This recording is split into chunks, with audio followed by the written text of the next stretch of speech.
games are pretty flexible in terms of getting to go as fast, or slow if you're lame, as you want. And honestly, it's pretty hard to limit that from players. Maybe you could turn the main character into an old man who has trouble walking or something, but that's not fun. At least in theory, I don't know. But you know the one video game genre that forces everyone to play at the same pace? Rhythm games. Rhythm Heaven is one of my favorite games, especially in the rhythm category. I played it constantly growing up, and I wanted to come up with some dumb excuse to play it for a video. So today I'm speedrunning a rhythm game. How does that work?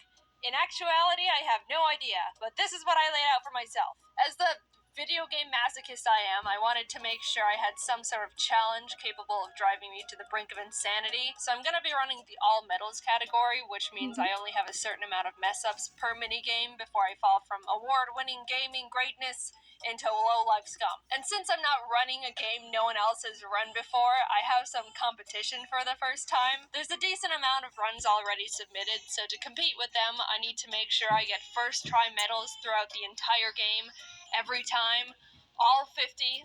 I need to play 50 rhythm games in a row without messing up. I thought about going for an all-perfects run, and then I did a test play to see how hard it would have been, and I was like, no, this would actually make me want to stop breathing. So here we go. This is my experience speedrunning the 14-year-old rhythm game, Rhythm Heaven Fever. For my first run, I just wanted to play through the whole game to simply see how it would go. You know, learn what I needed to practice, get my pacing. And you know what? It was kind of an insane first try. I only messed up on 2 games in the entire run. Figure Fighter 2, which is this game where you're a puny little shrimp man who gets inflated to punch a punching bag in front of a crowd of a couple hundred people.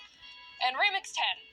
Of course. If you've played Rhythm Heaven Fever, you know about Remix 10. The game organizes all the mini-games into columns, and after you play 4 of them, there's a remix that's like a medley of the whole column. It's genuinely cool, but for the last remix, it's a nearly 4-minute game of every single mini-game you've played up until that point. Like I said, very cool, but also terrifying from a speedrun perspective. Anyway, besides getting okays in 2 mini-games, that means I was perfectly prepared for all the others. And I was shocked. That's not half bad. In fact, that's 96% not half bad. I even started thinking to myself, oh man, if I get this run faster than anticipated, maybe I can't even make a video for it. I was worried I would get it like attempt 2 and then not know what to talk about.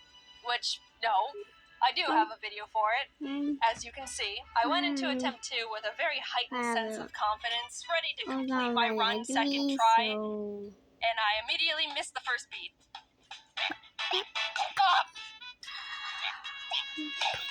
Jayden.